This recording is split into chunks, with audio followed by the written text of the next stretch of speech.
Thaina matam amagi warini. Khul amada thagoi kaupi migi mapot yamna huranbi nupi ama leirami. Magi mapuroibana ayamba matamda yuda ngauduna leirami. Ngasisu thagoidu thangnaba yumdagi kari huranba yaba pot leibage haina yengthokpa lakle. Thagoina iche ho iche tonu dubu leitaba jalo leiramdradi phanida. Oh, tare kari leirage. Hema, thagoi. Itha thajadana ekhoida lakpadi kari leire. Iche udaba kuire haiduna sum koithora ambanida. Ado iche, angang singdi amata udina. Ho angang ne haidana ne yumdaga leiba hainaba jat nateda. Sanari bani aduna chatli bani. Aduda chatli bani adada chatli bani na pangchat chatuna le. Makhoina hanjalak toise horen ne. Mabuk lamlaga charam daidani changa kadori basi. Thagoi tonu na ngang libadu taboi tadaboy akoy badu ko yengduna le. Kay daw re thagoi nang na yeng libadu bu kadino. Kaysu tawdi ichi. Sum ichi gi inkhol da mana masing mayam ama phari se yengambane. Nangi su inkhol matik ama hangduna leiribasi pochai thawne. Nangi nupa phange no ngambadagi numit taba phawba hidak da ngawduna le. Mingondagi sum ni duna chabase kanana su piningdabane. Aduna isagi hawjarabadi chaning matamda pathatuna chaba yaredana. Thagoi tonugi wadu tabada machinda tapna sole. Piningdi khangbadunani. Aina nibagi mahutta huranduna charibasi. Aduga makhol thokna amuk hairei. Chumme iche hoidi maraibo phaba mapok haibaduni. Aikhoi sina kari haidoino khangdreda. Taibang mi oina poe haiduna asuk yamna mathong chadana hingadabagi saru. Mathang mapokdadine tumit kangoina pokjage haiduna isorda khurumlibani. Haidini hinangbo adumna su hekda haigan. Honabada kallo nongma natraga nongmadi soidana nungairakini. Asumna khalagane honagadabani. Khangdeda iche ai matha yamna sai. Icha mayamasina marol ama lamega chagega makhoigi mabuk menanaba hotnabadane selsiki ama phawba khutsida paiba ngamdrabani. Hai adusu tawdaba yadabani ne. Aikhoina moibu poklabanina makhoibu mabuk thalhandana karamna tokani khangdre thagoi nakhoina paliba yumbalase masigi khanbada ichedi mambu mamleda iche nangdi ubada mambani dana aidine imungduda leiribani amukne ipamda chakrasira haidana khanbusu yauri poni madusune icha singse mathong marang khangdaba macha haibadu oihorani khanbada chatpa ngamdrabani adumna khanbagi mahutane ngangnaba yadrabana puroibado ngangnaruranu kanararoi nacha singase mabuk thanba ngamnanaba nangna hena kana hotnaro asumna wari ngai hak saduna thagoisu halaklami mana mayum yorakpada magi nupa pukchausu mangolda hidak ngauduna famduna leirami masigi yu ngawbase amu hala amaleni pelabani da aidi kaido bai hala ino khangdi masida sikrabadi aise wai ama sangna nungain lehoradabani hey Nubi, nang gai jalwe, ha? Nang kadai da jaluge ba? Aina yumda hanjalakpada, nang yumda lengdana lermo haiba natro. Aduga, aigi wasi yamna usittabagi mawngni nangise ha. Seldo pusinbiro yumda lengdana ipuroi ba halakpa ngaijaramge. Adudi nate, yu ngawba chatkiba nangbu aina ngaiduna yumda lengdana leirabadi numidangi chengdi Laina mathakdagi thadarakadro. Hey, nang nupi natro, ha? Mama natro. Nang ngamnanaba dum tawgadaba natro. Yu khara thaktuna hala abanina pau phawnaba amata yararoi. Sono hairisini. Pukchaudu matom tangangduna lehawe thagoisu imungda changlaktuna thabaksing loisile. Majinda su sole. Namidangi injangsu amata leite. Aina ngarang yeblakpa mairena tuna amuk kadai da lekre. Leiteni. Kayada noba masigi yungabu nupasina soidana puduna yontho amaniba. Aidine utokna sauninggadawrida. Aina asukwana yepcharakpa mairena tubu madu yauradi chak thongdrabasu mairendu phutuna charaga cheng kanthoknaba khanbaneba aduga leiramdreba. Ase haiduna imungdagi amuk sauna prap thoraklame. Thagoina Henupa, ꯅꯪ ꯏꯃꯨꯡꯗꯒꯤ ꯃꯥꯏꯔꯦꯟ ꯑꯗꯨ ꯍꯨꯔꯥꯜꯂꯒ ꯌꯣꯟꯊꯣꯛꯂꯨꯔꯕꯣ ꯍꯥ ꯑꯩꯅꯗꯤ ꯑꯉꯥꯡꯁꯤꯡꯁꯦ ꯄꯤꯖꯒꯦ ꯍꯥꯏꯗꯨꯅ ꯊꯝꯂꯒ ꯅꯪꯅ ꯑꯁꯨꯛꯅ ꯐꯠꯇ꯭ꯔꯤꯕꯁꯤꯕꯨ ꯀꯔꯤꯒꯤꯅꯣꯕ ꯍꯧꯖꯤꯛ ꯀꯔꯤꯅꯣꯕ ꯑꯩꯅ ꯑꯉꯥꯡꯁꯤꯡꯗ ꯄꯤꯖꯒꯗꯧꯔꯤꯁꯤꯕꯣ ꯍꯩ ꯃꯗꯨ ꯂꯧꯔꯒ ꯌꯣꯟꯗ꯭ꯔꯗꯤ ꯑꯩꯗꯤ ꯀꯗꯥꯏꯗꯒꯤ ꯁꯦꯜꯅ ꯍꯤꯗꯥꯛ ꯊꯛꯀꯗꯧꯔꯤꯒꯦ ꯍꯥ ꯅꯪꯅ ꯄꯤꯕꯤꯒꯦ ꯍꯥꯏꯕ꯭ꯔꯣ ꯅꯪꯁꯦ ꯀꯌꯥꯝ ꯀꯨꯏꯅ ꯍꯤꯡꯈꯤꯗꯧꯔꯤꯒꯦ ꯅꯪ ꯑꯃꯨꯛꯇ ꯁꯤꯈ꯭ꯔꯣꯕ ꯑꯩ ꯏꯪꯅ ꯍꯤꯡꯍꯧꯔꯒꯦ ꯑꯁꯨꯛ ꯐꯠꯇꯕꯁꯤꯕꯨ ꯀꯔꯝꯕ ꯂꯥꯏꯅ ꯁꯥꯔꯛꯄ ꯃꯤꯅꯣ ꯊꯥꯒꯣꯏ ꯉꯥꯡꯅꯔꯨꯕꯅ ꯀꯥꯟꯅꯔꯔꯣꯏ ꯈꯟꯗꯨꯅ ꯃꯍꯥꯛ ꯋꯥꯈꯜ ꯉꯥꯏꯍꯥꯛ ꯈꯜꯂꯤ ꯈꯖꯤꯛꯇꯪ ꯃꯝꯁꯤꯜꯂꯛꯄ ꯉꯥꯏꯔꯒꯦ ꯑꯗꯨꯒ ꯏꯅꯦ ꯇꯣꯅꯨ ꯍꯣꯏꯗ ꯄꯥꯜꯍꯧꯕ ꯇꯣꯔꯣꯕꯣꯠꯀ ꯈꯣꯡꯗ꯭ꯔꯨꯝꯒꯗꯣ ꯑꯗꯨ ꯑꯣꯏꯅ ꯍꯦꯛꯇ ꯌꯦꯞꯄꯨꯔꯒꯦ ꯅꯠꯇ꯭ꯔꯕꯗꯤ ꯏꯆꯥꯁꯤꯡꯁꯦ ꯄꯤꯖꯅꯤꯡꯉꯥꯏ ꯀꯩꯁꯨ ꯂꯩꯔꯔꯣꯏ ꯑꯁꯤ ꯈꯟꯗꯨꯅ ꯊꯥꯒꯣꯏꯗꯣ ꯃꯝꯕ ꯉꯥꯏꯗꯨꯅ ꯂꯩꯔꯝꯃꯤ ꯃꯝꯁꯤꯜꯂꯛꯂꯕ ꯆꯥꯛ ꯏꯁꯤꯡ ꯊꯣꯡꯅꯕ ꯍꯧꯈ꯭ꯔꯦ ꯃꯗꯨꯒꯤ ꯇꯥꯟꯖꯥ ꯑꯗꯨ ꯂꯧꯗꯨꯅ ꯊꯥꯒꯣꯏꯅ ꯇꯣꯅꯨ ꯍꯣꯏꯗꯒꯤ ꯈꯣꯡꯗ꯭ꯔꯨꯝ 2 ꯇꯣꯔꯣꯕꯣꯠ ꯑꯃꯒ ꯍꯨꯔꯥꯜꯂꯛꯇꯨꯅ ꯄꯨꯔꯛꯂꯝꯃꯤ ꯃꯆꯥꯅꯨꯄꯤ ꯑꯍꯟ ꯑꯗꯨꯅ ꯏꯃꯥ ꯅꯪ ꯀꯥꯏ ꯆꯠꯂꯨꯏꯅꯣ ꯑꯩꯈꯣꯏ ꯆꯥꯛ ꯂꯥꯝꯕꯅ ꯌꯥꯗ꯭ꯔꯦ ꯅꯅꯥꯎ ꯑꯇꯣꯝꯕꯁꯨ ꯇꯨꯝꯈ꯭ꯔꯦ ꯏꯃꯥ ꯂꯥꯛꯑꯦ ꯆꯥꯅꯤꯡꯉꯥꯏ ꯑꯝꯇ ꯂꯩꯇ꯭ꯔꯦꯅꯅꯦ ꯏꯃꯥꯅ ꯈꯣꯡꯗ꯭ꯔꯨꯝꯁꯦ ꯑꯃꯨꯛ ꯂꯧꯔꯨꯕꯅꯤ ꯏꯃꯥ ꯌꯦꯞꯄꯨꯏꯔꯣ ꯀꯅꯥ ꯍꯣꯏꯗꯒꯤꯅꯣ ꯇꯨꯃꯤꯟꯅ ꯂꯩꯌꯨꯍꯦ ꯀꯔꯤꯅꯣ ꯃꯁꯤ ꯑꯉꯥꯡꯁꯤꯅ ꯑꯍꯩ ꯑꯄꯥ ꯁꯥꯈ꯭ꯔꯄꯣꯠꯅꯤ ꯏꯃꯥ ꯑꯩꯈꯣꯏꯅ ꯁꯥꯟꯅꯕ ꯆꯠꯄꯗ ꯏꯇꯥꯎ ꯃꯂꯪꯕ ꯍꯣꯏꯒꯤ ꯏꯪꯈꯣꯜꯗꯅꯦ ꯃꯅꯥ ꯃꯁꯤꯡ ꯌꯥꯝꯅ ꯍꯧꯏ ꯑꯗꯣ ꯑꯩꯁꯨ ꯈꯔ ꯌꯦꯞꯄꯛꯎꯔꯥ ꯍꯩ ꯑꯉꯥꯡꯅ ꯑꯗꯨꯒꯨꯝꯕ ꯇꯧꯕ ꯌꯥꯗꯦꯀꯣ ꯅꯈꯣꯏꯗ ꯀꯅꯥꯅ ꯑꯩꯅ ꯄꯣꯠ ꯌꯦꯞꯄꯤꯅ ꯍꯥꯏꯔꯛꯏ ꯍꯥ ꯑꯅꯤꯁꯨꯕ ꯃꯆꯥ ꯑꯗꯨꯅ ꯑꯩꯈꯣꯏꯒꯤ ꯏꯃꯥꯟꯅꯕꯁꯤꯡꯒꯤ ꯃꯃꯥꯅ ꯍꯥꯏ ꯑꯩꯈꯣꯏ ꯂꯥꯛꯄꯗꯅꯦ ꯅꯃꯥꯗꯧꯅ ꯄꯣꯠꯀꯥꯗꯤ ꯌꯦꯞꯈꯤꯅꯨꯁꯨ ꯍꯥꯏ ꯑꯗꯣ ꯏꯃꯥ ꯑꯩꯈꯣꯏꯁꯨ ꯆꯥꯎꯔꯀꯥꯟꯗ ꯑꯣꯏꯅ ꯌꯦꯞꯄꯣ ꯍꯥꯏꯔꯣ ꯏꯃꯥꯒꯤ ꯕꯨꯡꯉꯣ ꯅꯈꯣꯏ ꯑꯗꯨꯝꯅ ꯇꯧꯕ ꯈꯛ ꯌꯥꯗꯦ ꯍꯌꯦꯡ ꯅꯈꯣꯏꯅ ꯆꯥꯎꯔꯒ ꯅꯄꯥꯒꯨꯝꯅ ꯍꯤꯗꯥꯛ ꯉꯥꯎꯕ ꯃꯇꯨ ꯃꯆꯥꯒꯤ ꯀꯔꯤꯁꯨ ꯈꯟꯗꯕ ꯃꯤ ꯑꯣꯏꯕꯁꯨ ꯌꯥꯗꯦ ꯑꯗꯨꯒ ꯅꯃꯥ ꯑꯩꯗꯧꯅ ꯃꯤꯅ ꯉꯥꯡꯅꯅꯕ ꯊꯕꯛ ꯇꯧꯕꯁꯨ ꯌꯥꯗꯦ ꯍꯨꯃꯥꯡ ꯃꯃꯜꯅ ꯆꯥꯒꯗꯕꯅꯤ ꯏꯃꯥꯇꯕꯨ ꯎꯄꯥꯏ ꯂꯩꯃꯟꯗꯕꯒꯤ ꯇꯧꯕꯒꯤ ꯋꯥꯅꯤ ꯃꯊꯪꯒꯤ ꯅꯨꯃꯤꯠꯅꯤ ꯇꯣꯅꯨꯅ ꯏꯪꯈꯣꯜꯗ ꯆꯪꯂꯛꯇꯨꯅ ꯃꯅꯥ ꯃꯁꯤꯡꯁꯤꯡ ꯑꯗꯨꯒꯤ ꯃꯔꯛꯇ ꯌꯣꯟꯕ ꯌꯥꯕ ꯌꯥꯎꯔꯗ꯭ꯔꯥ ꯍꯥꯏꯅ ꯆꯪꯂꯛꯄꯗ ꯈꯣꯡꯗ꯭ꯔꯨꯝ 2 ꯑꯗꯨꯒ ꯇꯣꯔꯣꯕꯣꯠ ꯑꯃꯗꯨꯒ ꯂꯩꯔꯝꯗ꯭ꯔꯦ ꯑꯦ ꯀꯩꯅꯣꯅꯦꯍꯦ ꯉꯔꯥꯡꯗ ꯅꯠꯇ꯭ꯔꯣ ꯁꯤꯗ ꯏꯆꯥꯎ ꯆꯥꯎꯈꯩ ꯄꯥꯜꯍꯧꯕꯗꯨꯕꯣ ꯑꯗꯨꯒ ꯍꯧꯖꯤꯛꯅ ꯀꯥꯏ ꯆꯠꯈ꯭ꯔꯕ ꯀꯔꯤꯅꯣꯅꯦ ꯇꯧꯔꯤꯁꯤꯕꯣ ꯅꯠꯇꯦ ꯃꯤꯅꯒ ꯍꯨꯔꯥꯟꯈ꯭ꯔꯕ ꯖꯥꯠꯂꯥ ꯍꯣ ꯃꯄꯥ ꯇꯥꯕꯤꯔꯤꯕ꯭ꯔꯣ ꯃꯈꯣꯏ ꯃꯄꯥ ꯅꯪꯕꯨ ꯇꯥꯕ꯭ꯔꯥꯃꯦ ꯀꯩꯗꯧꯔꯤ ꯅꯨꯄꯤ ꯑꯗꯨ ꯀꯟꯅ ꯂꯥꯛꯇꯅ ꯀꯧꯔꯤꯗꯨꯕꯨ ꯍꯥ ꯉꯔꯥꯡꯗ ꯁꯤꯗ ꯄꯥꯜꯍꯧꯕ ꯈꯣꯡꯗ꯭ꯔꯨꯝꯒ ꯇꯣꯔꯣꯕꯣꯠꯀꯗꯣ ꯂꯩꯔꯝꯗ꯭ꯔꯦꯕ ꯃꯈꯣꯏ ꯃꯄꯥꯅꯒ ꯍꯦꯛꯄ꯭ꯔꯣ ꯀꯗꯥꯏꯗꯒꯤ ꯍꯦꯛꯇꯣꯏꯅꯣꯗ ꯅꯪꯕꯨ ꯉꯔꯥꯡ ꯅꯨꯃꯤꯗꯥꯡ ꯋꯥꯏꯔꯝ ꯌꯦꯡꯂꯝꯗꯥꯏꯅꯦ ꯑꯗꯨꯒ ꯍꯦꯛꯇ꯭ꯔꯕꯣ ꯑꯩꯅ ꯍꯦꯛꯑꯒꯕꯨ ꯑꯃꯨꯛ ꯍꯪꯈꯤꯗ꯭ꯔꯣ ꯆꯥꯎꯔꯦꯅ ꯌꯦꯡꯉꯝꯕ ꯈꯛꯅꯤ ꯑꯗꯨꯝ ꯐꯖꯅ ꯏꯉꯥꯟ ꯉꯥꯟꯅ ꯄꯥꯜꯍꯧꯕꯅꯦꯕ ꯀꯅꯥ ꯆꯪꯉꯛꯇꯨꯅ ꯍꯦꯛꯈ꯭ꯔꯖꯥꯠꯅꯣ ꯈꯪꯗ꯭ꯔꯦꯗ ꯅꯨꯄꯤ ꯑꯗꯨ ꯌꯧꯁꯜꯂꯛꯑꯗꯤ ꯉꯥꯏꯈꯣꯅꯦꯍꯦ ꯃꯤꯒꯤ ꯏꯪꯈꯣꯜꯗꯒꯤ ꯃꯄꯨ ꯇꯥꯛꯇꯅ ꯄꯣꯠ ꯍꯨꯔꯥꯟꯕꯒꯁꯤ ꯆꯠꯅꯔꯛꯑꯕꯅꯦꯍꯦ ꯉꯔꯥꯡ ꯊꯥꯒꯣꯏꯗꯣ ꯂꯥꯛꯑꯝꯕꯅꯤ ꯃꯥꯅ ꯁꯣꯏꯗꯅ ꯍꯦꯛꯑꯝꯒꯅꯤ ꯑꯩ ꯈꯪꯉꯕꯅꯤ ꯃꯥꯕꯨ ꯏꯪꯈꯣꯜꯂꯣꯝꯗꯒ ꯆꯪꯉꯨꯕ꯭ꯔꯅꯦ ꯍꯣ ꯑꯗꯨꯕꯨꯗꯤ ꯆꯪꯈꯤꯗꯦ ꯑꯩꯒ ꯉꯥꯏꯍꯥꯛ ꯐꯝꯃꯤꯟꯅꯔꯒ ꯑꯗꯨꯝ ꯆꯠꯍꯟꯈ꯭ꯔꯕꯅꯤ ꯏꯍꯦ ꯑꯗꯨꯒ ꯃꯤꯉꯣꯟꯗꯕꯨ ꯍꯦꯛꯇ ꯇꯥꯏꯁꯤꯟꯕ ꯌꯥꯕ꯭ꯔꯣ ꯎꯍꯧꯕꯁꯨ ꯅꯠꯇꯕꯗ ꯃꯥꯗꯤ ꯑꯗꯨꯃꯥꯏꯅ ꯑꯗꯨꯝ ꯇꯧꯖ ꯂꯩꯔꯦ ꯑꯗꯨꯗꯤ ꯑꯩ ꯑꯣꯟꯊꯣꯛꯅ ꯁꯥꯎꯅꯤꯡꯈ꯭ꯔꯦꯗ ꯎꯍꯧꯕꯁꯨ ꯅꯠꯇꯦ ꯀꯩꯅꯣꯕ ꯑꯩꯅ ꯍꯥꯏꯔꯨꯗꯣꯏꯁꯤꯕꯣ ꯁꯨꯃꯥꯡꯁꯤꯗ ꯂꯦꯞꯄꯒ ꯂꯩꯀꯥꯏ ꯇꯥꯟꯅꯅꯕ ꯑꯝꯇ ꯂꯥꯎꯒꯦꯗ ꯍꯩ ꯀꯔꯟ ꯇꯧꯒꯅꯨ ꯅꯨꯄꯤ ꯑꯦꯟꯖꯥꯡ ꯆꯔꯥꯗꯨꯃꯒꯤ ꯃꯤ ꯈꯠꯅꯔꯛꯀꯅꯨꯀꯣ ꯑꯩ ꯌꯥꯝ ꯍꯩꯅꯗꯦ ꯍꯣ ꯂꯩꯀꯥꯏ ꯏꯪꯈꯣꯜꯁꯤꯗꯒꯤ ꯈꯣꯡꯗ꯭ꯔꯨꯝ ꯇꯣꯔꯣꯕꯣꯠ ꯍꯨꯔꯥꯟꯈ꯭ꯔꯦ ꯃꯗꯨ ꯍꯦꯛꯈꯤꯕ ꯃꯤꯗꯣ ꯃꯈꯨꯠꯇꯣ ꯕꯔꯥ ꯍꯦꯛ ꯄꯠꯂꯣ ꯍꯥꯏꯔꯤꯕꯁꯤꯅꯤꯀꯣ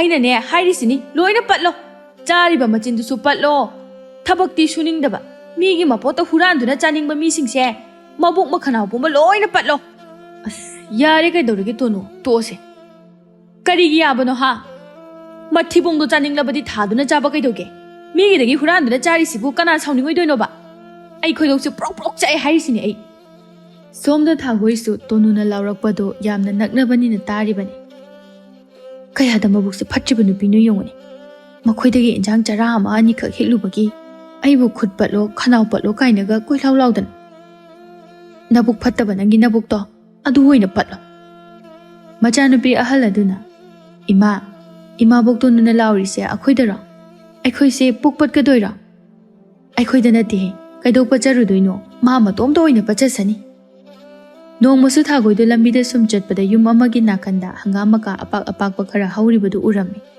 Thagoi mirak narak yengduna khongbana du chongsilai. Aduga sambal adu lansilaktuna hangam adu mapu udringaida pambi taramuk sasat phuklami.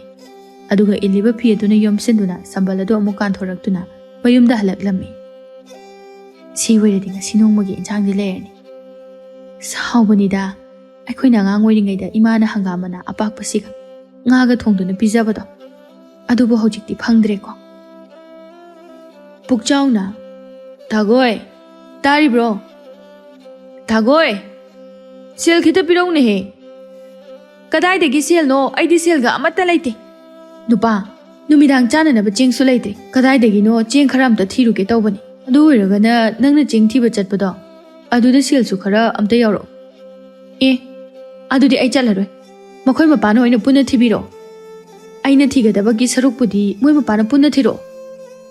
Thagoidu adumna sum leibadi yadabanina mahak hauji makhoigi khulgi ina kairak yamna khunba sel paiba imung singda chatuna chak thongba phi subana chingba tawrami.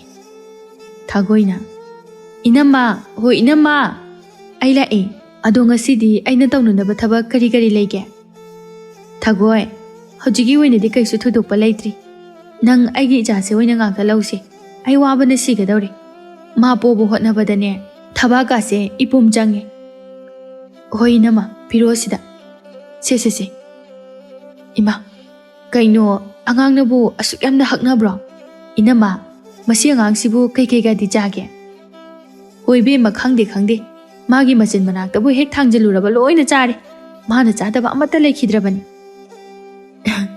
Masaksinaga marola manu shiriba. Phare Thagoi adudi nang angang do ngahak loromuko inama kaithelda hori numidangi insang khara amta yenghorukige aduga ne halaaga nangi sel awatpadusu ngasigi su punna pirage ko. Si haiduna yumbu adusu chatkhirami. Thagoi angang adu poduna sumangda koicha chattuna lehawi. Makhoigi sida horenaina hankibada pukhiba yamba kari leibana haibado amuktabu yengkhige. Thagoina koyeng sum yenglakpada ure sumangna kanda leiriba ingkhol aduda kobilei phajaba ahum khak tarak aduna leiribado.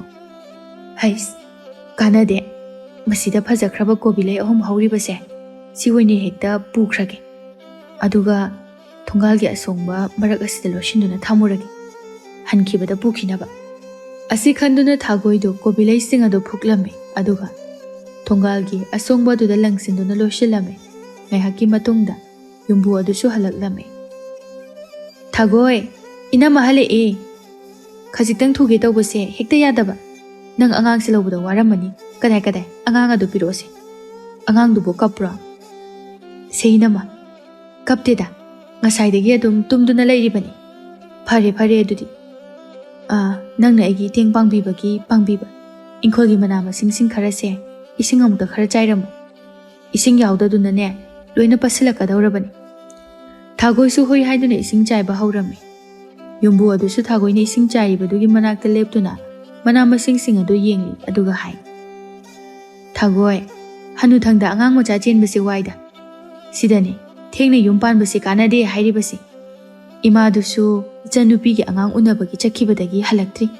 Ima lairabadi mana angang se ngaihak lauthokpiduna aina amu ingkholase khara yengbani adubu hojikti ithanda ngai nang tadasu thabak chatlibani haiduna ayuk chakhraga numidang wairam halakpanina ne hekta ngamdaba aduna ne ising amata yawdrabani. Hoi nama inama suitomta angang ahakpasiga wadi waram duni tawrise waini he aduna ne inama na nangbu he kawraklibase kainu ne he ngarang ta sida kobilei ahum khakta phajana ka hawbadubu ama khak leiramisina. Thagoi nangbo amta yengumi sibo kamai doino inama aidi khangdiye phuksu phukte nangnani haibana tiye ngarang phawba ka hauribani kainu ne mi singsibo mabuk jala sukamna phatriba sibo chaninglabasu ichi ini simata chage haibada piroidabasu nataba othokna sauningkreda aidi asengba kainu khangde mi singsi mase aikoina wana tharibani haibase khangdaba male chaninglabadine hairaga chagadabane mathibong lawbo mising ado Mabuk manung aduda huluina olo hairisini. Thagoi pakhadli adubu kaisu tawdaba saduna male. Ngaihaki matungda thagoi su halaklame. Mana thongal-dagi thoklakpada mana ngasai loishinkiba kobilai adusu mirak narak yengduna puraklame. Somda thagoigi machasing aduna mamanabasingga sanari. Naphanna Achauba nang aikhoi imana aikhoi yumda changakpa yamchai aduna nang thongan-sida leiramo. Thum morok to akhoi gai changaga adum lawthorage. Ngamroi ai dum changakani. Noi ima do pot yepa yam hai. Aduna nang changakpase imana pot yekhinina yamchai aduini. Aidi aikhoi mana angangna adugumba tawba phatte hai. Aduna migi mabot lawde. Leihau haiba yadabadagi adumak changlaklame. Makhoina changlakpadu ubada Naphangi mama ngangni ngangoi khangdabi ado amu ngangkhalaklame. Hai Naphan sanaba chatnina chakhraga aina yumsida pusalakpa yaroi haiba namanabase amu puduna laisibu karigino. Ima aina aikhoi imana nang changakanu nang changakpa chai leiramo haibani mana yadaini. He leihau hairabadi kok leihauba yadabro ha. Aikhoi da kaidoba amuk changakibano. Nama huranbido nahansu aikhoi yena khada panba mairendo laksinaraga huranduna pukhrinine. Aikhoi ima huranbi nate. Adudi aikhoi mana yepakpani. Ado ima leitringaida pabana yonthokduna yu amuk thaktokhre. Kalak tum hek peli maram chatunani chaba phangdribado. Chalo nangsu swaida leparanu nasaktu yeningde. Namado aina matong manaw aikhoi-dagi pochai hek huralaba makuto thangjaw ma pairaga kakkadabani hayo. Sungai hairoi. Asi hairamduna chenki. Naphangi mamado sauna angang aduna chenki badu yengduna leihau. Macha asisu pharui huranbigi machanabu kayam phanige. Khara chawragane masu huranbagi makok oigadoribani. Tanbu tale aidi lekaisidega leigadaba. Ngasisu thagoidu migi potphamda phamjinnaduna mi chinbagi tanja yenglaga nga ama tumina yeptuna purakpagi potpham phambi nupi adu laktuna khatnari. Thagoina nate inina nganglibadubu aina pukre haibase inina namitumakna uhoraba. Ho ibema uhaudrabasu nangse karamba minu haibase loinamakna khangnaduna leiraba wafamni. Kaidawni masida oidaba wa amu ngangnadana sasat puthorau ko ai yongadaba pot yamna leiri. Kaino ine aina lawde hairaga inena sum puthoro haisibu ai lawdi swaida urau thora sum tawduna lebirano. Hai chinthibi huranbi napunsido suraga chage khaluni he huranduna charaga kari kana durige ha migi mapot maral huralaga nungaibasu kari sungamloi. O nungai ningdraga tokani na thaunate swaida ngangnaduna lebirano thabak sile chatpikro. Yamna machin thiba migi mapot huranbi asibu mamai asisu ikaiba machet amata khangdeni mana tawriba. Pisaktu ngaihak ngangnaraga oidraba adudadi talaktuna chatkirame. Thagoi aina yepa potbu mana phagi kainaga hotnajabaga saradan oisu oiroidabada kanade horen numidangdi ngase hauna thongduna chathokke kaidawjarunige. Ngaihakki matungda pukchawsu yu ngauduna amuk halaklame. Ngaga semine sel yamna pairabagi mongine ha krai nga semadu piro yugo onaduna thaktoge kai kandoino nga charaga noina nabani noiraga thabak suba tannanabani. Kari asuk wana yebdakliba nga sibu yugo onaduna thauge kainaga nupa nangsu ngasine aina nga semlingaida punna semdokani ko nongmata natuna cha ase kari chari hainadi hangde. Hey nacha do nangi natro ha nacha podi thakpa tabanine pizaba taba madu nangi na thawni aingonda hairakanu ko. Ho icha do ai khakiro ithantagiro nangi di yaudabraba. Kari thoina ngangje sainu khangde tajaningdre ngangbirakano mata. Nangne aingonda yamna chin khumakanu hatoktana tokani ko kadai sel karbiro. Kadaidagi sel no minupa selga amta leite amukta handopiyuse thengeba ai angangsingse halaklabadi chaklame hairani charage namo hairani. ꯑꯩꯅ ꯉꯥꯡꯂꯤꯕ ꯋꯥꯒꯁꯤ ꯀꯩꯁꯨ ꯊꯧꯑꯣꯏꯗꯕꯩ ꯃꯑꯣꯡꯅꯤꯅꯦ ꯅꯪꯒꯤꯁꯦ ꯍꯥ ꯋꯥ ꯈꯟꯅꯤꯡꯕ ꯈꯜꯂꯣ ꯑꯩ ꯁꯦꯜ ꯂꯩꯇꯦ ꯍꯥꯏꯔꯦꯗꯅ ꯅꯪ ꯁꯦꯜ ꯄꯤꯔꯔꯣꯏ ꯉꯥꯏꯍꯥꯛꯇ ꯊꯕꯛ ꯇꯧꯕꯁꯤꯗꯅꯦ ꯇꯧꯐꯝ ꯆꯥꯐꯝꯒ ꯑꯃꯠꯇ ꯈꯪꯕ ꯅꯠꯇꯦ ꯀꯩꯗꯧꯕꯒꯤ ꯌꯨꯝꯗ ꯑꯃꯨꯛ ꯍꯜꯂꯛꯏꯅꯣ ꯀꯗꯥꯏꯗꯅꯣꯃ ꯉꯥꯎꯒꯦꯔ ꯆꯥꯒꯦꯔ ꯂꯩꯔꯨꯆꯣ ꯌꯥꯗ꯭ꯔꯣ ꯌꯨꯝꯁꯤꯕꯨ ꯅꯪꯒꯤꯔꯣ ꯍꯥ ꯑꯩꯅ ꯍꯜꯂꯛꯅꯤꯡꯉꯦ ꯍꯜꯂꯛꯀꯅꯤ ꯍꯜꯂꯛꯅꯤꯡꯗ꯭ꯔꯦ ꯇꯣꯛꯀꯅꯤ ꯀꯨꯁꯤꯅꯤ ꯀꯨꯁꯤ ꯅꯪ ꯑꯗꯨꯝ ꯆꯠꯄꯤꯈ꯭ꯔꯣ ꯅꯆꯥ ꯃꯌꯥꯝꯗꯣ ꯄꯨꯔꯒꯅꯦ ꯅꯪ ꯆꯠꯈ꯭ꯔꯣ ꯑꯩꯁꯨ ꯏꯊꯟꯇ ꯋꯥꯏ ꯁꯪꯅ ꯍꯤꯡꯖꯍꯧꯔꯒꯦ ꯑꯩꯕꯨ ꯅꯪꯅ ꯇꯥꯟꯕ ꯅꯠꯇꯤꯛ ꯅꯠꯇꯦ ꯂꯩꯅꯤꯡꯉꯦ ꯂꯩꯅꯤ ꯂꯩꯅꯤꯡꯗ꯭ꯔꯦ ꯇꯣꯛꯀꯅꯤ ꯀꯨꯁꯤꯅꯤ ꯀꯨꯁꯤ ꯑꯗꯨꯒꯅꯦ ꯌꯨ ꯉꯥꯎꯕ ꯅꯪꯅ ꯉꯁꯤ ꯐꯥꯎꯕ ꯍꯤꯡꯗꯨꯅ ꯂꯩꯔꯤꯕꯁꯦ ꯅꯕꯦꯝꯃ ꯑꯩ ꯂꯩꯕꯒꯤꯅꯤ ꯍꯥꯏꯕꯁꯦ ꯅꯪ ꯈꯪꯖꯧ ꯍꯣꯏꯅꯦ ꯆꯨꯝꯃꯤꯅꯦ ꯅꯪꯅ ꯃꯤꯒꯤ ꯃꯌꯨꯝꯗ ꯆꯠꯄ ꯈꯨꯗꯤꯡꯒꯤ ꯀꯔꯤꯒꯨꯝꯕ ꯑꯃ ꯌꯦꯄꯛ ꯌꯦꯄꯛꯇꯅ ꯄꯨꯔꯛꯑꯒ ꯄꯤꯖꯕꯗꯒꯤ ꯑꯩ ꯉꯁꯤ ꯐꯥꯎꯕ ꯍꯤꯡꯂꯤꯕꯅꯤꯀꯣ ꯅꯨꯄꯥ ꯀꯩꯅꯣ ꯅꯪ ꯉꯥꯡꯉꯤꯗꯨꯕꯣ ꯍꯥ ꯃꯤꯅ ꯇꯥꯔꯒ ꯑꯩꯁꯦ ꯀꯩꯅꯦꯅ ꯈꯟꯗꯣꯔꯤꯒꯦꯕ ꯉꯁꯤꯁꯨ ꯊꯥꯒꯣꯏꯗꯨ ꯃꯈꯣꯏ ꯈꯨꯜꯒꯤ ꯌꯨꯝ ꯑꯃꯗ ꯏꯪꯈꯣꯜ ꯑꯃꯨꯛꯇ ꯇꯧꯃꯤꯟꯅꯁꯤ ꯍꯥꯏꯗꯨꯅ ꯀꯧꯕ ꯂꯥꯛꯄꯗꯒꯤ ꯃꯍꯥꯛ ꯂꯥꯛꯂꯝꯃꯤ ꯑꯗꯨꯒ ꯏꯪꯈꯣꯜ ꯑꯗꯨ ꯁꯨꯃꯤꯟꯅꯔꯤ ꯊꯥꯒꯣꯏ ꯅꯪꯒꯤ ꯅꯨꯄꯥꯗꯨꯕꯨ ꯌꯨꯗ ꯉꯥꯎꯗꯨꯅ ꯂꯩꯔꯤꯕ ꯑꯗꯨꯕꯨ ꯈꯔ ꯐꯔꯕ꯭ꯔꯣ ꯀꯗꯥꯏꯗꯒꯤꯅꯣꯗ ꯏꯅꯦ ꯅꯣꯡꯃ ꯅꯣꯡꯃꯒꯤ ꯁꯨꯝ ꯍꯦꯟꯖꯜꯂꯛꯑꯦ ꯍꯥꯏꯕꯗꯨꯅꯤ ꯐꯔꯛꯄꯗꯤ ꯂꯥꯏꯔꯗꯅ ꯃꯇꯨ ꯃꯆꯥꯒꯤꯒ ꯀꯔꯤꯃꯇ ꯈꯟꯕ ꯅꯠꯇ꯭ꯔꯦꯗ ꯃꯥ ꯈꯛꯀꯤ ꯅꯨꯡꯉꯥꯏꯕ ꯊꯤꯗꯨꯅ ꯂꯩꯔꯕꯅꯤ ꯊꯥꯏꯅꯗꯤ ꯑꯣꯟꯊꯣꯛꯅ ꯐꯔꯝꯈ꯭ꯔꯕꯅꯤꯗ ꯑꯁꯨꯝꯅꯒ ꯇꯧꯔꯝꯕ ꯅꯠꯇꯦ ꯂꯝꯕꯤꯗ ꯊꯦꯡꯅꯕꯗ ꯋꯥꯔꯤ ꯁꯥꯕꯗ ꯃꯃꯥꯏ ꯐꯥꯎꯕ ꯍꯥꯏꯒꯠꯇꯨꯅ ꯉꯥꯡꯕ ꯉꯝꯖꯕ ꯅꯠꯇꯦ ꯑꯗꯨꯕꯨ ꯍꯧꯖꯤꯛꯇꯤ ꯂꯣꯏꯔꯦ ꯁꯤꯅꯤꯅꯤ ꯁꯪꯒꯅ ꯃꯤ ꯃꯥꯡꯍꯜꯂꯤ ꯁꯪꯒꯅ ꯃꯤ ꯐꯍꯜꯂꯤ ꯍꯥꯏꯕꯗꯣ ꯄꯨꯔꯅꯤꯃꯥꯅ ꯍꯥꯏꯔꯤꯕꯁꯤ ꯑꯆꯨꯝꯕ ꯋꯥꯐꯝꯅꯤ ꯄꯨꯛꯆꯥꯎ ꯊꯥꯏꯅꯗꯤ ꯁꯨꯕ ꯅꯣꯝꯕ ꯑꯃꯗꯤ ꯍꯣꯠꯅꯕ ꯀꯟꯕꯗ ꯃꯃꯤꯡ ꯆꯠꯈꯤꯕꯅꯤ ꯑꯗꯨꯕꯨ ꯃꯔꯥꯏꯕꯛ ꯂꯩꯇꯕꯅ ꯍꯣꯠꯅꯔꯨꯕ ꯈꯨꯗꯤꯡꯃꯛ ꯃꯄꯥ ꯆꯨꯝꯂꯛꯇꯕꯗꯒꯤ ꯅꯤꯁꯥꯗ ꯇꯥꯈꯤꯕꯅꯤ ꯊꯥꯒꯣꯏꯁꯨ ꯃꯍꯥꯛꯅ ꯃꯤꯒꯤ ꯃꯄꯣꯠ ꯍꯨꯔꯥꯜꯂꯕꯁꯨ ꯁꯅꯥ ꯂꯨꯄꯥ ꯁꯦꯜꯅꯆꯤꯡꯕꯗꯤ ꯅꯣꯡꯃꯇ ꯀꯅꯥꯗꯒꯤꯁꯨ ꯍꯨꯈꯤꯗꯦ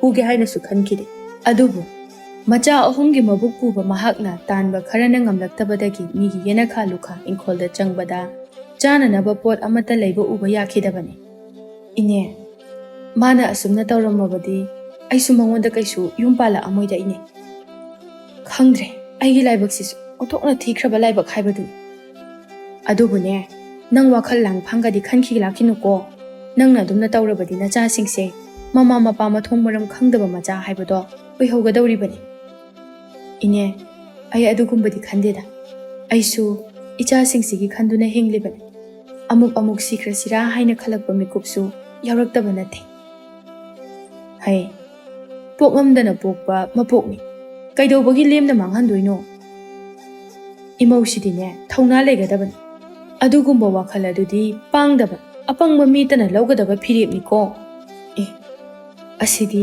ꯏꯁꯤꯡ ꯇꯤꯜꯍꯧꯅꯤꯅ ꯀꯥꯡꯁꯣꯏ ꯊꯣꯡꯕꯗ ꯊꯥꯛꯑꯗꯤ ꯑꯣꯟꯊꯣꯛꯅ ꯍꯥꯎꯈ꯭ꯔꯅꯤꯗ ꯏꯅꯦꯁꯦ ꯎꯗ꯭ꯔꯤꯉꯩꯗ ꯈꯔ ꯐꯨꯛꯇꯨꯅ ꯍꯦꯛꯇ ꯌꯦꯞꯁꯤꯜꯂꯒꯦ ꯏꯁꯤꯡ ꯇꯤꯜꯍꯧ ꯑꯗꯨ ꯈꯔ ꯐꯨꯛꯇꯨꯅ ꯐꯠ ꯐꯠ ꯌꯦꯞꯁꯤꯜꯂꯦ ꯌꯦꯞꯐꯝ ꯌꯥꯎꯗꯕꯗꯒꯤ ꯃꯕꯨꯛꯇ ꯌꯦꯞꯁꯤꯜꯂꯦ ꯇꯤꯜꯍꯧ ꯃꯔꯨ ꯃꯅꯥꯁꯤꯡ ꯑꯗꯨ ꯌꯦꯞꯄꯗ ꯃꯕꯨꯛ ꯑꯗꯨꯗꯤ ꯀꯥ ꯍꯦꯟꯅ ꯀꯪꯊꯣꯛꯂꯦ ꯃꯇꯧ ꯑꯗꯨꯗ ꯄꯨꯔꯅꯤꯃꯥꯅ ꯎꯔꯗꯨꯅ ꯍꯥꯏꯔꯛꯂꯝꯃꯤ ꯊꯥꯒꯣꯏ ꯅꯕꯨꯛꯇꯨ ꯀꯩꯗꯧꯔꯦ ꯍꯥ ꯀꯔꯤꯅꯣ ꯅꯪꯅ ꯌꯦꯞꯂꯤꯕꯗꯨꯕꯣ ꯀꯩꯁꯨ ꯅꯠꯇꯦꯗ ꯀꯩꯁꯨ ꯌꯦꯞꯇꯦ ꯏꯅꯦ ꯃꯁꯥꯒꯤ ꯀꯪꯖꯕꯅꯤ ꯑꯣꯏꯗꯕ ꯉꯥꯡꯒꯅꯨꯅꯦꯍꯦ ꯏꯅꯦꯗꯤ ꯑꯣꯏꯗꯕ ꯉꯥꯡꯕ ꯌꯥꯕ ꯃꯤ ꯅꯠꯇꯦ ꯀꯗꯥꯏꯅꯣ ꯅꯕꯨꯛꯇ ꯌꯦꯞꯂꯤꯕꯗꯣ ꯀꯔꯤꯅꯣ ꯌꯦꯡꯒꯦ ꯏꯅꯦ ꯑꯩ ꯀꯩꯁꯨ ꯌꯦꯞꯇꯦꯕ ꯀꯩꯅꯣ ꯌꯦꯡꯒꯦ ꯁꯨꯝ ꯍꯥꯏꯔꯤꯁꯤꯕꯣ ꯄꯨꯔꯅꯤꯃꯥ ꯊꯥꯒꯣꯏꯅ ꯏꯜꯂꯤꯕ ꯐꯤꯗꯣ ꯐꯠ ꯆꯤꯡꯊꯣꯛꯑꯦ ꯁꯥꯄꯨ ꯀꯟꯅ ꯆꯤꯡꯕꯅ ꯌꯦꯞꯂꯤꯕ ꯇꯤꯜꯍꯧꯁꯤꯡ ꯑꯗꯨ ꯂꯣꯏꯅ ꯃꯈꯥꯗ ꯇꯥꯔꯛꯂꯝꯃꯤ ꯅꯪꯕꯨ ꯀꯔꯤꯁꯨ ꯌꯦꯞꯇꯦ ꯍꯥꯏꯕꯗꯥꯏꯅꯦ ꯑꯩꯅ ꯋꯥꯅ ꯍꯣꯠꯅꯖꯕ ꯇꯤꯜꯍꯧꯁꯤꯡ ꯑꯁꯤ ꯅꯪꯅ ꯂꯣꯏꯅ ꯐꯨꯛꯇꯠꯂꯕ ꯆꯥꯅꯤꯡꯂꯕꯁꯨ ꯑꯃ ꯑꯅꯤ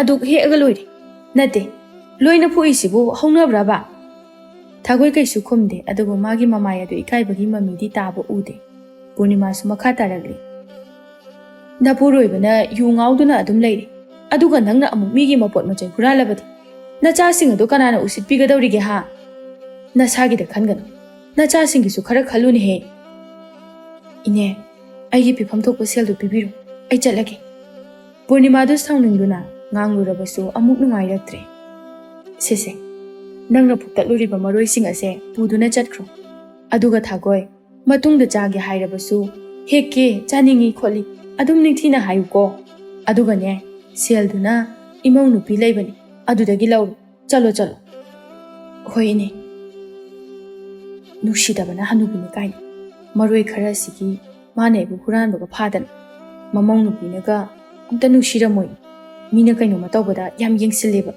नुसीदे हाइरिसिने सुनुंग हें नुसीदे असुमना मतम खरा अमसु हौखिरमे मखोयगी खुलदा अतोपा खुलदगी युम अनौबा अमसु होंगलक्लमे थागोइदो नोंगमदि अनौबा होंगलक्पा युम अदुदा लाक्लमे युम अदुगी ममागा मचागदो वरी सानादुना लैरमे मचानुपीना इमा मफमसिगी मीसिंगसे मबुक मपाउ लेना फैको मी अमना मी अमबु हंथना खनबा अदुसु अमता तौनदे यामना फै अरै लैता तानादुना नुसिनना हिंबसिबु नत्रो अखोइना नुंगाइना हिंबा हाइरिबसे इमा मी अमा लाक्पा माले थागोइना नमाना चाबु करी वारी सारमिनो चंगो चंगो सुम मफमसिगी मीसिंगसे याम फै हाइदुना हाइनरमलिबनि अदो अखोइदी लाक्पुसु कुइद्रिबनिना मिंगसु खंगदे नंबु करी मिंग कौगे इचे थागोइ कौवे सुम अनौबा लाक्पदुदा सखंगना निंगदुना कोइरामबनिदा ओ करी चानी तौरिसिदे थागोइ अखोइदी अखोइगी खुलसिदा नौना लाक्पा ओइरबसु खुलसिगी मपुक मपाउ फबा तिना लोइनबा नुंगाइबा मीसिंगसे थेंगनबदगी अनौबा लाक्पनिगा काउ ओथोंनसु नुंगाइख्रेदा फबने फबने अखोइ खुलगी मीसिंगदी लोइना फबने अदो इचेगिबो अंगांग कया सुगे नुपीसिमा खक्तने मपागा आइगा अखोइ हुम खक्तने लैरिबा नंगिदी अंगांग कया सुगे इचे आइगिसु इचानुपा ngakta ahumni amuk toiba khatnabaga laungnabaga kokangawba janida asumna wari ngai hak tawraba matungda thagoisu thoraklame mana thorakpada thongalda pan pambi phajaba ani hauribadu urame mahakanasu udringaida pan pambi atubu phoktuna puraklame mayum yoroklaga numidang phajana ironduna charagi khanduna lairame magi nupa pukjausu ngasidi masanu ngaide haiduna idak thaklamde pukjauno pan manaw adu khetlamni aduga numidang thagoina ironduna chaba hauramni achobana ima irombase kainum tawe ima khanawda hakachei tumina dum chawhe kari angang ni masibo nahang khaisu dum chari dudi chapmane pukjauna thagoi haigumadana nangi pansi lengbra kainum tawini he इमा आई हकचबने याद्रे इखांगबा ngamjeba इमा आई खनावसे कइनोम तौरे मचा अहुमक thorough thorough ओनबा मखै कपले मपुरबसु खांगबा ngamje अदुबो मादी खांगले पुकचाउना थागोय अंगांग सिंगसे सिबा तारिने हे उतोंगा मचेत अमता लौदुना अमुक्ता पिजौने हे उतोंगा अमता लेट्रेनुपा नते नंगबु पानसिबु कदाइदगी लौरइनो हाइबनिदा खुलगी मतोंदा अनौबु yum अमा होंगकपदो अदुदगी अइना लोना हुरालकपनि अंगांगसिंगसिदि करम तौनिसिदे अचौबा नंगबु खरा फरब्रो याइमा अतोंबा अमुक्ता कपकदुसे अइ तौफोंगा अमता खंगद्रे सिदने अइना यु अदुम ngawrga leibase सिगे हाइरबसु सिख्रसनो अइसु मखोइ लेइत्रबदि सिख्रबसु यार मखोइगिदमक खल्लगा पुन्सि असे सिबा ngamdaduna leirabani मखोइगी मबुक थन्ननबा होनबदा हुरान बिसु ओइबने सिख्रसनो मदुदा आई वाहि संगनी सिख्रसनो थागोय कइनुना नंगांगिदुबो हा मदु ताबा याबो वानादि करिगी नतनी नंगदि नसाखकी नुंगाइबा थिदुना नंगी अपाम्बा संसार अमदा हिंख्रबनी अदुगा अइना ताइबंग पालसिदा मिनोक मैसा कयागा लोइनना पुन्सिगी लानफमदा लान थेंगनरिबनी अदुबो अइ ngamdre मखा ताना थेंगनबगी पांगलदो अइंगोंदा याउद्रे नुपी से नंग युम थंगनबदा अमुक्ता चतुना उतोंगा नत्रगा हेंताक मचेत अमता ओइरबसु लौरचो अंगांगसिंगसे करिनो मतौरे वाबना लोइरनी नि नंगबो अइना चंगनुबा इमुंग अमतना अइबु उबदा कनानसु थोंग हंगा ओइये अखोइना थोपा तौरिसनो मचा अहुम अदुसु कप्पा लेपते पुकचाउ उपाय लेमंददुना माना ओइना चतुना थंगनबा युमदगी हेंताक खरा लौरुदुना पुरकलमि अदुगा पिजरमे थागोइगा मखोइ अनिसु मचेत चारमे ngahaki matungda kharadi ingtharakle pukchaw mano wakhal tarakpada imung aduda oiramliba phibam asi khalubada mahak nungai mandabana pik thalle magi nupigi sokliba sakpham ꯃꯆꯥꯁꯤꯡꯁꯨ ꯃꯄꯨꯡ ꯐꯥꯅ ꯆꯥꯗꯕꯅ ꯆꯥꯎꯕ ꯀꯌꯥ ꯍꯦꯜꯂꯝꯗꯦ꯫ ꯄꯨꯛꯆꯥꯎꯅ "ꯊꯒꯣꯏ, ꯅꯪꯕꯨ ꯌꯥꯝ ꯋꯥꯔꯕ꯭ꯔꯥ? ꯑꯩꯅ ꯅꯪꯕꯨ ꯍꯥꯏꯅꯤꯡꯉꯥꯏ ꯂꯩꯇꯅ ꯋꯥꯍꯟꯕ ꯍꯥꯏꯕꯗꯨ ꯑꯣꯏꯔꯕ꯭ꯔꯥ? ꯑꯩ ꯂꯥꯜꯂꯦ꯫ ꯏꯆꯥꯁꯤꯡ ꯑꯃꯗꯤ ꯅꯪꯒꯤ ꯅꯐꯝꯗ ꯑꯩ ꯂꯥꯜꯂꯦ꯫ ꯄꯨꯡ ꯀꯌꯥꯒꯤ ꯅꯇꯥꯅꯣ?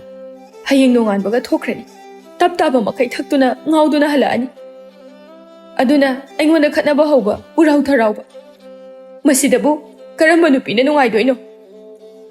ꯑꯩ ꯑꯃꯨꯛ ꯍꯟꯅ ꯍꯤꯗꯥꯛ ꯊꯛꯇꯨꯅ ꯏꯆꯥꯁꯤꯡ ꯑꯃꯗꯤ ꯅꯪꯕꯨ ꯋꯥꯍꯜꯂꯔꯣꯏ꯫ ꯊꯒꯣꯏ, ꯅꯪ ꯑꯩꯅ ꯍꯥꯏꯔꯤꯕꯁꯤ ꯑꯃꯨꯛꯇꯗꯤ ꯊꯥꯖꯧ꯫ ꯃꯈꯣꯏ ꯃꯄꯥ, ꯅꯪꯅ ꯑꯁꯨꯝꯅ ꯍꯥꯟꯅꯗꯒꯤ ꯋꯥꯈꯜ ꯇꯥꯔꯛꯂꯝꯂꯕꯗꯤ ꯑꯩꯒꯤ ꯄꯨꯟꯁꯤꯁꯦ ꯑꯁꯨꯝꯅ ꯈꯛ ꯇꯧꯔꯝꯂꯦ꯫ ꯉꯁꯤꯗꯤ ꯃꯤꯅꯣꯛꯅꯐꯝ ꯍꯥꯏꯕꯗꯨ ꯑꯣꯏꯔꯦ꯫ ꯍꯨꯔꯥꯟꯕꯤ ꯃꯤꯡꯊꯣꯜꯁꯨ ꯐꯪꯂꯦ꯫ ꯑꯩꯅ ꯍꯨꯔꯥꯜꯂꯨꯕꯒꯤ ꯏꯁꯣꯔꯅ ꯗꯟꯗꯤ ꯄꯤꯗꯨꯅ ꯏꯆꯥꯁꯤꯡꯁꯨ ꯑꯋꯥꯃꯩꯆꯥꯛ ꯈꯥꯡꯉꯤ꯫ ꯑꯩ ꯀꯩꯗꯧꯗꯣꯏꯅꯣ ꯈꯪꯗ꯭ꯔꯦ꯫ ꯇꯣꯛꯑꯁꯤ ꯅꯨꯄꯤ, ꯍꯧꯈ꯭ꯔꯕꯗꯤ ꯍꯧꯈ꯭ꯔꯦ꯫ ꯑꯃꯨꯛ ꯍꯟꯅ ꯅꯪꯁꯨ ꯏꯁꯥꯒꯤ ꯏꯄꯣꯠ ꯅꯠꯇꯅ ꯃꯤꯒꯤ ꯃꯄꯣꯠ ꯂꯧꯒꯦ ꯍꯥꯏꯅ ꯈꯜꯂꯅꯨ꯫ ꯑꯩꯁꯨ ꯑꯃꯨꯛ ꯍꯟꯅ ꯍꯤꯗꯥꯛ ꯊꯛꯇꯅ ꯏꯆꯥ ꯑꯃꯗꯤ ꯅꯪꯒꯤ ꯅꯨꯡꯉꯥꯏꯅꯕ ꯀꯟꯅ ꯍꯣꯠꯅꯔꯒꯦ꯫ ꯅꯨꯃꯤꯠ ꯑꯁꯤꯗꯒꯤ ꯄꯨꯛꯆꯥꯎꯁꯨ ꯋꯥꯈꯜ ꯇꯥꯔꯛꯂꯗꯨꯅ ꯍꯤꯗꯥꯛ ꯊꯛꯈꯤꯗ꯭ꯔꯦ꯫ ꯊꯕꯛ ꯀꯟꯅ ꯁꯨ ꯅꯣꯝꯗꯨꯅ ꯁꯦꯜ ꯇꯥꯟꯕ ꯍꯧꯔꯦ꯫ ꯃꯄꯨꯔꯣꯏꯕꯅ ꯑꯗꯨꯝꯅ ꯋꯥꯈꯜ ꯇꯥꯔꯛꯂꯕꯗ ꯊꯥꯒꯣꯏꯁꯨ ꯃꯤꯒꯤ ꯏꯪꯈꯣꯜꯗꯒꯤ ꯄꯣꯠꯆꯩ ꯍꯨꯔꯥꯟꯕ ꯑꯗꯨ ꯇꯣꯛꯈ꯭ꯔꯦ꯫ ꯍꯧꯖꯤꯛꯇꯤ ꯃꯈꯣꯏꯒꯤ ꯏꯃꯨꯡ ꯑꯗꯨ ꯃꯤꯌꯥꯝꯒ ꯃꯥꯟꯅꯅ, ꯍꯥꯏꯕꯗꯤ ꯈꯠꯅ ꯆꯩꯅꯕ ꯌꯥꯎꯗꯅ ꯅꯨꯡꯉꯥꯏꯅ ꯄꯥꯟꯈꯤꯔꯝꯃꯤ꯫